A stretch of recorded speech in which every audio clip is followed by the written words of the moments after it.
Happy Friday Eve, everybody. We're back again today for another episode of the Lions Grid. As promised, today's episode is our NFL roster and injury roundup, where we'll go ahead and take a look at some of the latest news regarding injuries and roster moves heading into week 4. So, of course, Joe, it's Thursday night, which means we also have Thursday night football. A chance here for one of us to go ahead and hopefully get that elusive Thursday night pick'em selection right. We are choosing opposite teams. We'll cover who we're taking in that game in just a little bit. But unless they tie, one of us should finally get that coveted first Thursday night football prediction correct. So without further ado, let's go ahead and jump into it here. We'll start with the injury news. So obviously one of the big injuries coming out of last Sunday, Joe, is Saquon Barkley. He's going to be out 4 to 8 weeks with a high ankle sprain, and everything I've seen from ESPN.com, from NFL.com, everything seems to suggest it's going to be closer to the 8 side of that projection.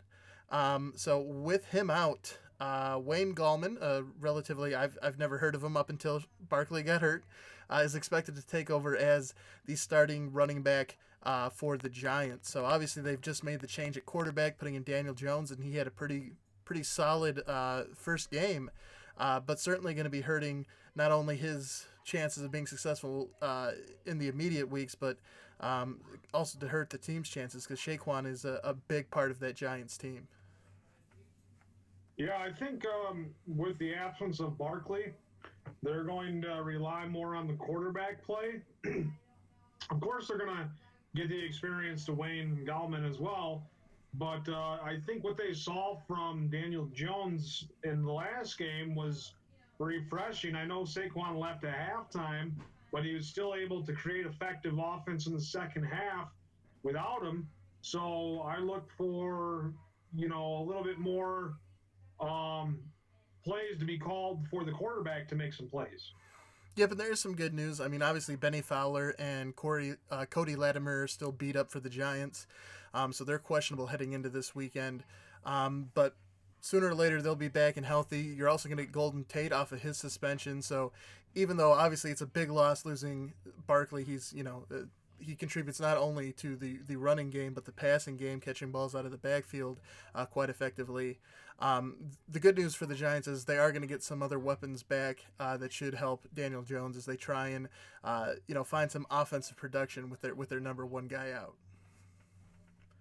Moving right along here, another big set of news. Cam Newton will be out here in week 4, and it's unclear about how long he will be out. He's dealing with a Liz Frank injury. That's a fracture in his foot, and they're not really sure how long he's going to be out. If he has to have surgery for that, it could be quite some time. There's no indication yet whether or not he will need surgery. But Kyle Allen, of course, filled in last week. He also had a pretty good debut, and he will be under center this week against the Houston Texans. Joe, what are your thoughts there? It was quite surprising to see that Panthers offense that had been sort of struggling with Cam there, who definitely seemed hurt before he missed last week. But they seemed to rebound rather nicely with the rookie Kyle Allen there taking over at quarterback. Yeah, I think that Kyle Allen knew the situation from Cam Newton last year being injured. Coming into the camp preseason, still with a little bit of a nagging injury, and then just waiting for his opportunity to get to show that he can play some football. And then when Newton got injured and had to go out of the football game, Kyle Allen finally gets a full game under center last week, and he's able to prove himself worthy of putting up points in the NFL. So he's got to be feeling good about it. Newton is just at that stage where he's got to reconstruct on how he plays football. I don't see Newton coming back and being a backup. I see him coming back and taking over the starting position once more. But it'll be interesting to see how he plays the remainder of the season when he does come back, to see if he's going to be there, this year and next year, or if they're going to start moving on into a transition period to Kyle Allen. Yeah, certainly the Kyle Allen playing well should give them confidence that they have time not to rush back Cam Newton. I think the big thing is to get him back and get him back healthy. So certainly no need to rush him back, as Kyle Allen certainly proved that he can be. Well, I mean it's only 1 week, right? But he certainly looked like he'll be a more than qualified backup there, and yeah, potentially if he continues to play at that level, it could cause some controversy there about who will be the starting quarterback moving forward, especially if Cam, this is the second year in a row he sort of struggled with injuries.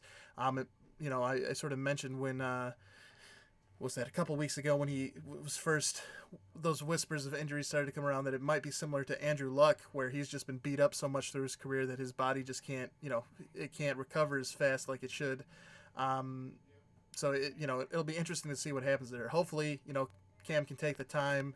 They'll give him the time to get fully recovered before they try and put him back out on the field. But yeah, exciting things there with Kyle Allen. And one thing that I forgot to mention before we started diving in here is that there's obviously a lot of NFL injuries. We're going over quite a few of them here. But I did put links in the descriptions of the video here.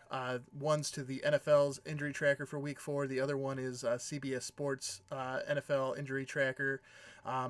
So if whether you're interested in fantasy football or just keeping up to date with your teams, check out those links in the description, because there are a number of injuries not mentioned in this video that you can check on there, but we tried to cover the main ones of people who will be out and be impacting the games quite a bit here this weekend. With that said, another big injury from this past weekend is Keanu Neal, the starting safety for the Falcons. He was placed on IR Tuesday after tearing his Achilles against the Colts the previous Sunday. Big loss there for the Falcons secondary. I want to say this is like almost the second year in a row, or it's this, two very close proximity years where he's unfortunately been placed on IR with some pretty significant injuries. He's a very good player, but he's had a bit of unlucky, a bit of injury misfortune there, and I think the Falcons' defense isn't known as being one of the better ones. He's one of their better players. Certainly something that could hurt them down the road, Joe. Yeah, he's an elite player at his position, so having to fill the void for him is going to give a new player some experience, and it's an unfortunate loss on defense, so they're going to have other players step up and make plays. But I don't see it really affecting the team too much, because Atlanta's not really poised to go to the playoffs this year. They're just poised to be a competitive football team. So it's not like I'm more apt to say, I'd like to see the Panthers do well than apt to say, well, I think the Atlanta Falcons are in position to do well this season, Mm-hmm. But then again, you look at the two teams, Atlanta and Carolina, and you're like, well, with this trial period for Teddy Bridgewater, these teams can try to pick up some ground in that conference. And if you got the injury to Newton, you got the injury to Neal, then it might, damper some of that chasing New Orleans for division lead and, of course, the wins. Yeah, certainly those are crucial injuries that may hamper the ability to capitalize on that opportunity there presented by the Saints being without Drew Brees. But yeah, certainly, with Kyle Allen playing well for the Panthers, and we'll have to see who steps up in that secondary for the Falcons. Certainly just because you lose a superstar doesn't mean you're dead in the water, but it's going to be interesting to see if those teams can capitalize on the fact that Drew Brees is going to miss some time. Another interesting person who's not really injured per se, he's listed as questionable for Week 4 at Denver, and that's Jalen Ramsey. So far this practice, he has missed practice due to illness, injuries to his hamstrings and back, and then he also missed today's practice because he was traveling to witness the birth of his second child. Obviously, the Jaguars have mentioned that they want to hold on to Jalen Ramsey. It seems as though Jalen Ramsey may want out of Jacksonville. Joe, what are your thoughts here? There's been a lot of talk recently, at least on 97.1 The Ticket here locally in the Detroit area, about the Lions trading even if it costs 2 first-round picks, to get Jalen Ramsey and have him and Darius Slay give us make us an elite secondary. What are your thoughts around that, Joe? Would you like to see Jalen Ramsey wearing the Honolulu blue? No, not particularly. I think that he'd cost a lot in cap. He would, you know, kind of disrupt future plans we have for contract signing some of these players that are developing and some of these players that are at the end of their contract that are only going to want a year or two contract, but, you know, a high premium. So I think that what we got to do is manage the cap space effectively. I think the best thing to do is go into the season with your team. And if you absolutely need to, then you trade or you sign a free agent that is going to make a difference. But there's something about the unity of having a team from training camp through the season. You take a guy that hasn't been there with the team, you integrate him, he automatically is the second cornerback on the team, and, you know, he takes the position of these guys that have worked and integrated themselves into the defense. It's going to make some unpleasant people in the locker room, and I just think that I'm comfortable with the play at cornerback so far this season. They've all made mistakes, but they've all, you know, played relatively decent. So I don't think it's a decision to pull the trigger on, especially if it's going to cost Detroit Lions first picks or their first round picks in this year's draft or next year's draft. Yeah, I mean, you're right. I'm not sure about the finances and how doable it is. Obviously, Darius Slay was already wanting to renegotiate his contract. I think he has 1 year left after this, wants an extension there. Bringing Jalen Ramsey in certainly makes it, you know, obviously they could play this year and then Slay is under contract for next year. But it certainly calls into question whether or not they'd be able to keep both of those corners on the roster moving forward, just from a financial standpoint. And then, you know, it could impact some of the other people. You could see some cap casualties as a result of adding in another big contract there.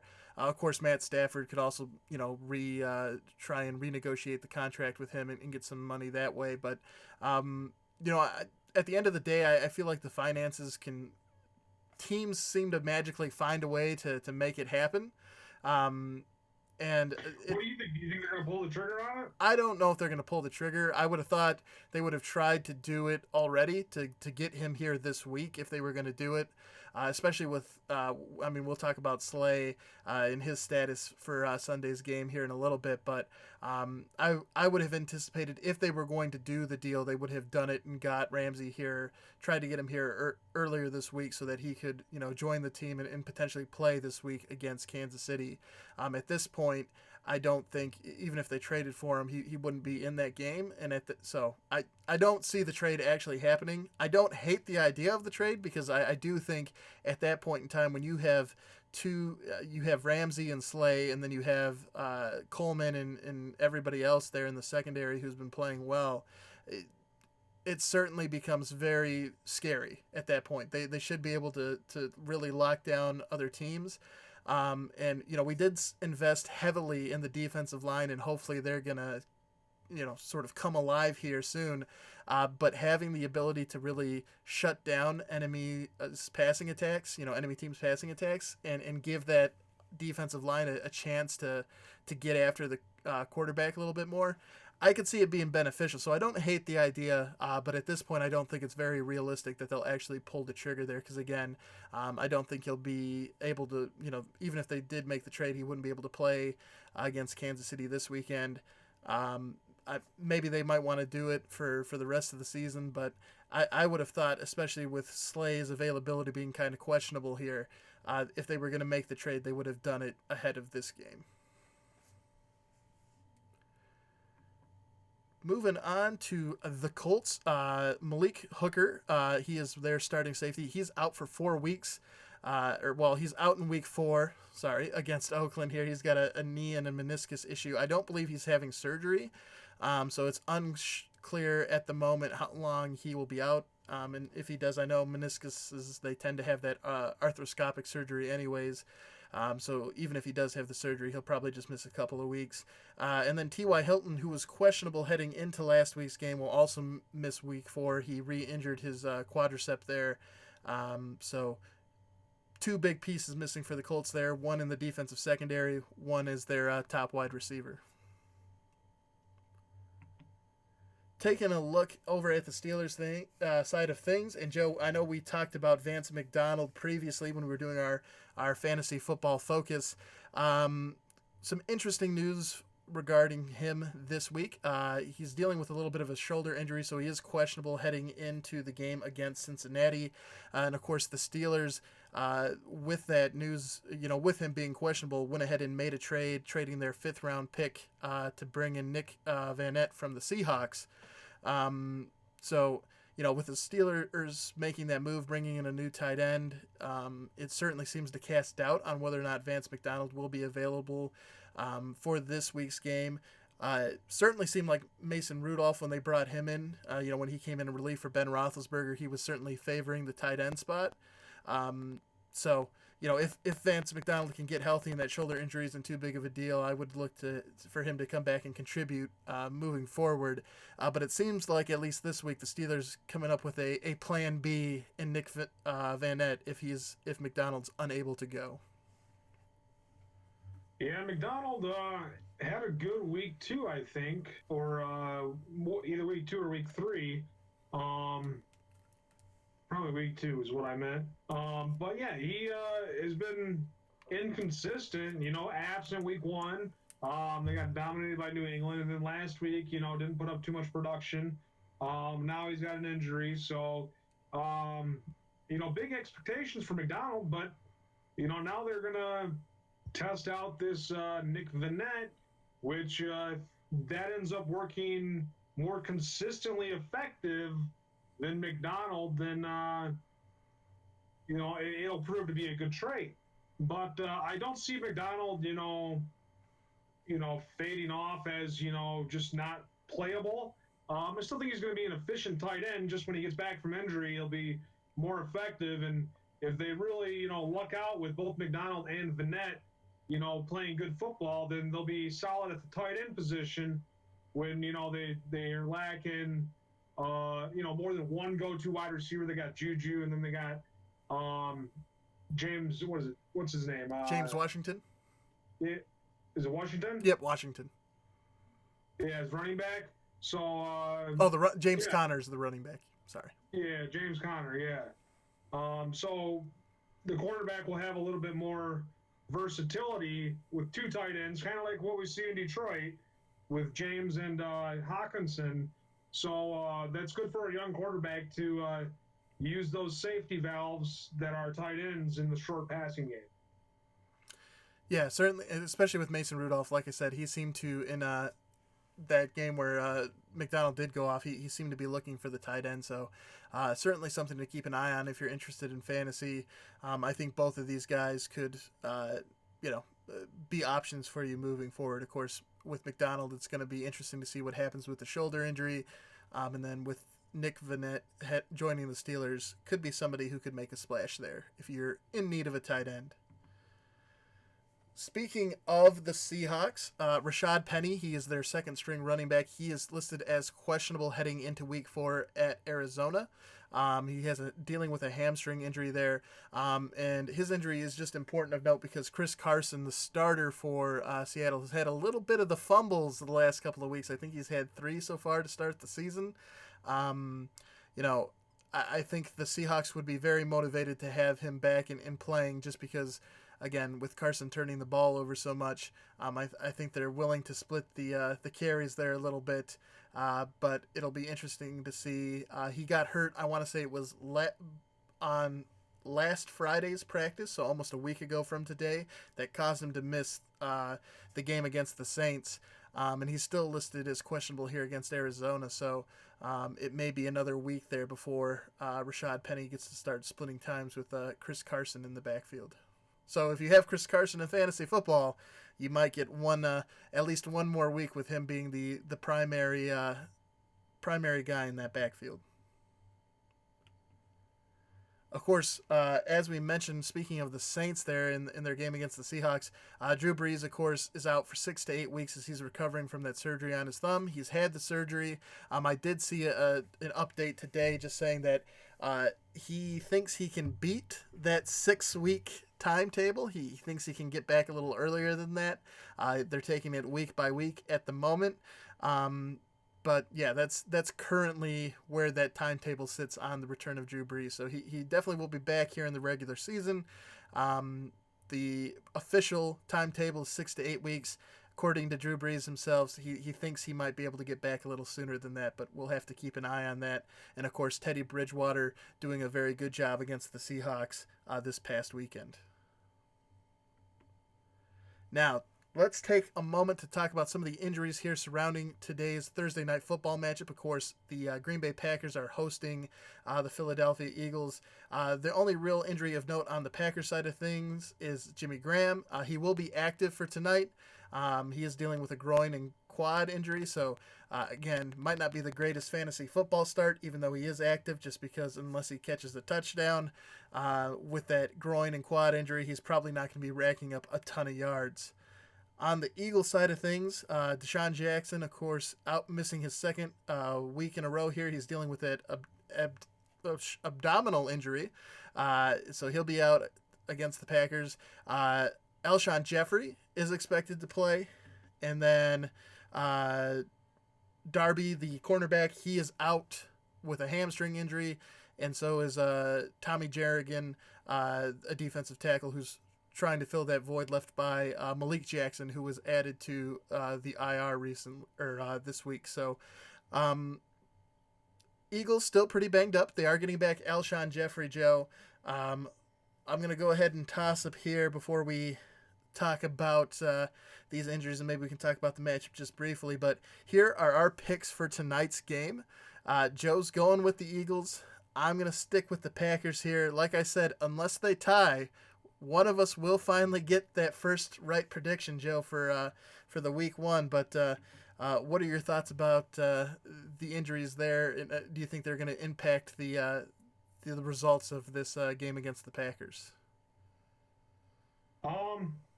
I think Jimmy Graham's absence is not really felt too much from the Green Bay's offense. He's been kind of stationary in the games that he's played. I know he caught a touchdown week one against the Bears. Mm-hmm. But, yeah, definitely with the Eagles, they lost a game they probably should have won against Detroit, and they had a whole nother week practicing without those two guys last week, 3 days this week. So, getting Alshon Jeffrey back is a boost. I think they'll bounce back. And I think that, to start off the season for Philadelphia, a team I picked to do well this season, 1-3 is going to be crazy for the Philly fans, the Philly expectations, the talent that's on the roster paper-wise. If you put the paper up and you just look and say, hey, these guys got all these players, they should be pretty good. Mm-hmm. So I think that they're going to be really motivated to win tonight. Also, every team that I felt like was going to win Thursday Night Football has lost this season. So I would say the favorite is Green Bay. They seem to have it all together. So that's why I went with what I perceive as the underdog, the team that's probably not going to win. That's why I went ahead and chose Philly, because they're playing for more right now. Green Bay, if they lose a game, they're still on top of the NFC North. Philly is going to compete against Dallas, and even New York got a victory, so now they're right there, both at 1-2, and we'll have to see just how they play tonight. It'll be a big game for them. Yeah, I'm not sure what the probability or the percentage is for teams that start the season 1-3 and making the playoffs, but I got to imagine it's not in their favor statistically at that point. And I'm sort of in the same boat, Joe. My dad said, hey, no, you can't go with the Packers today during your pick. You got to go with the Eagles, because he wanted the Packers to win. And so far every team we've chosen on Thursday night has lost. But luckily, one of us should hopefully get that win again, unless they decide to tie, and then back to the drawing board next week. But Ties are so rare, we shouldn't even talk about ties. well, I feel like they've been happening more and more often lately. But who knows? Hopefully, one of us will get the W here and get the lead and finally get that coveted Thursday night football prediction because it's Hey, been. if I win tonight, then our record for the season is going to be tied. That's true. Well, this is a week 4 game, so we'll have to see what happens during the rest of week 4. But for the I moment, might have a we will be day tying. added. Yeah, we'll. I might have Friday and Saturday being tied up with the guru, but Sunday comes along and gives me a chance to either take the lead or have a good record if I don't end up having a better record than you. Certainly, it should help because you certainly close the gap, and of course we'll be just going over our pick'em records on Saturday. So feel free to tune in then if you're curious for an update on where we stand in those regards. Jumping back into it, sticking with the NFC East here, we have an update on some of the Dallas Cowboys injuries. Amari Cooper is questionable heading into the Week 4 matchup against the Saints. He does dealing with an ankle injury there. Michael Gallup will be missing Week 4 as well. He also is dealing with a knee and meniscus issue there, so that's the second one of those we've seen pop up. I know Amari Cooper had an MRI done that came back negative. He should be back. I think those came back negative, so I think the expectation is he will play. But I know originally heading into the season he was dealing with, I can't remember if it was his right or his left foot that he was dealing with an injury, but this is the other ankle, so this is a separate issue. So it'll be interesting to see.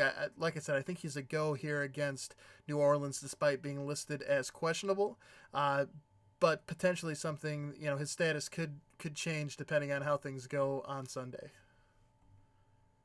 Running through some of these other ones, of course, AJ Green's still out.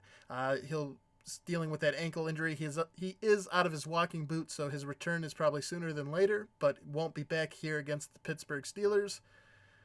Hunter Henry, the tight end for the Chargers, he will be missing Week 4 with that knee injury. Still not sure on what the timetable is for his return, but just know that he is out against the Dolphins. Julian Edelman is listed as questionable against the Buffalo Bills. Everything I've seen about his injury, Joe, has said that the chest injury isn't a serious injury, but his status for the game is still not a sure thing. So, the Buffalo Bills are similar to the Lions. I think one of those teams that flies under the radar and doesn't get a lot of credit for being one of the last few undefeated teams here in the NFL. I think, traditionally people expect the Patriots to go in there and just walk over the Bills, but if they're down Edelman, I want to say they're down James White too. That I know Tom Brady was missing some practice earlier this week just because he's getting older and the day in and day in grind of the NFL season's kind of getting to him a little bit, so he was just resting. But at that point, the Bills I think are not an easy team just where you can expect to show up and beat them. Obviously, I think the Patriots are by no doubt the favorite team in the game. But certainly hurts their chances if they're missing their star receiver in Julian Edelman. Taking a look at the Browns, two of their defensive cornerbacks questionable heading into the game against Baltimore, both with hamstring injuries. Denzel Ward and Greedy Williams there, both listed as questionable due to hamstring injuries. Taking a look at the Baltimore side of things, Kenneth Dixon and Alex Collins, both running backs, both out against Cleveland, one with a knee injury, one with a leg injury. And then in the secondary, Jimmy Smith, the cornerback, he is also listed as out against Cleveland. He's dealing with a knee injury as well. Moving into, I think, what are probably the most important injuries for Lions fans. Let's take a look here at who the Chiefs have questionable for this upcoming Sunday's matchup at Ford Field. Damian Williams and LaShawn McCoy both listed as questionable. I did see, though, that LaShawn McCoy, at least in Yahoo Fantasy Football, was upgraded from questionable to healthy with his ankle injury. So I believe he will be playing in the game. Not a sure thing with Damon Williams. Obviously, he had to miss last week's game. So with McCoy going, he'll probably still be the primary back, but also look for Darrell Williams. They have the two Williams backs there. Darrell Williams is the third string running back who did take over for McCoy when he left Sunday's game against Baltimore. Also of note, of course, Tyreek Hill is still out dealing with they listed it as a shoulder injury, but I'm pretty sure it's like his clavicle or some like his sternum or something like that is where the issue is. And then Eric Fisher, the former CMU, well, I guess the Chippewa alumni, he's not former anything, will be missing the Week 4 game with a groin injury as well. So something potentially for the Lions to capitalize on, Joe. Yeah, Eric Fisher's probably now the best Chippewa in the NFL as far as talent-wise. Now that Antonio Brown's gone. Yeah, and he's been playing. I know he was the first round pick. I forget what year that was, or the first pick in the first round, how many ever years ago. But he's certainly been reliable for Kansas City, and certainly proved to his career so far has proved that he's been worth that investment they made all those years ago. Taking a look at the Lions side of things, as we mentioned, Darius Slay is listed as questionable heading into the Week 4 matchup with the Chiefs. He's dealing with that hamstring injury that caused him to miss part of the game last week. Deshaun Hand, who also hasn't played in the regular season yet, he's still dealing with that elbow injury. It seems like it might be unlikely that we see him here in Week 4 against Kansas City. And then also Danny Amendola, also dealing with a chest injury, listed as questionable against Kansas City. I imagine he plays, though. And then Mike Daniels, also listed as questionable with a foot injury. He was walking around in a boot after last week's game against the Eagles, Joe. So, not necessarily obviously, I think we would love to have Slay healthy for a matchup against the Chiefs, who are certainly one of the, if not the best passing attack in the NFL. Not having him on the field could be very painful. Like I said, I think Amendola should play through that chest injury. Everything I've seen hasn't, even though he's listed as questionable, nothing has suggested that it's a super serious injury that should make him miss the game. And then with Deshaun Hand and Mike Daniels, I'm not really sure on their status on the likelihood of them playing in the game. We'll have to check on that when we do the pre-game video on Sunday, whether or not they are playing in the game or not. But for the most part, the Lions pretty healthy. Obviously, like I said, the Darius Slay injury is probably the one that stands out the most, just looking at it here today. But certainly healthier than some of the other teams, Joe, and there's also some key injuries on that Kansas City Chiefs team that should give the Lions an opportunity to be successful on Sunday. Yeah, injuries are a big part of the season. You want your team to be as healthy as possible, going from week to week to week, to be as competitive as possible. Because, of course, you got starters on the field, and starters are more apt to get injured because they play more. And when they go down, you got to have people that fill the gap and, are able to be competitive and, play well at that position. So, they're good for backups. They're bad for, teams that are trying to be competitive because it's either hit or miss with a backup. You never like to see injuries. There's been some major injuries this season. So, it's always fun to see the best possible team competing against the best possible team when they don't have injuries. So you just like to see the best product on the field in the most competitive football game you can see. But they're a thing in the game, and as the season rolls on, every team is going to have injuries. So it's just a matter of how you are able to play without some of your key players some weeks. Yeah, certainly how you cope with the injuries is a big part of your, how successful you're going to be. And as I mentioned, inside of the description of the video, there's going to be links to NFL.com and CBS Sports because, we're over 34 minutes in this video and we have, really just sort of scratched the surface on all the injuries. That's how many they are. So again, if you're interested in taking a more in-depth look, those links are in the description for you to go check out. But yeah, it's at this, to your point, Joe, injuries do they accumulate over the season, right? More and more people get hurt just because you're playing more and more games. Yes, you do get some people back. But of course, injuries are most certainly part of the game, and every team struggles with them. So even if you didn't see a team show up here, just know I don't think there's any team currently that doesn't have an injury listed on either of those two sites that we're linking to in the description. So injury is certainly something that every team has to deal with. Cool. So that is going to do it for our roster and injury roundup episode today.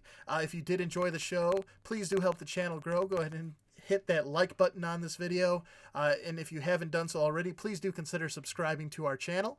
One of our goals here for the Lions Grid is to get to 100 subscribers so that we can get our custom URL for the channel. So one of the best ways for you to support us at the moment, if you do enjoy what we're doing here on the show, is to go ahead and subscribe.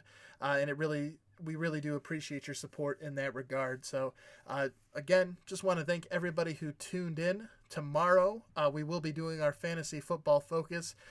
So if you are interested and you are a subscriber, you can also ring that bell and you'll get a notification in either your web browser or your phone when we go live with tomorrow's fantasy football focus video. But until then, I'm Kevin Marheine. He's Joe Wilmot. We'll catch you during the next video. Have a good night, everybody.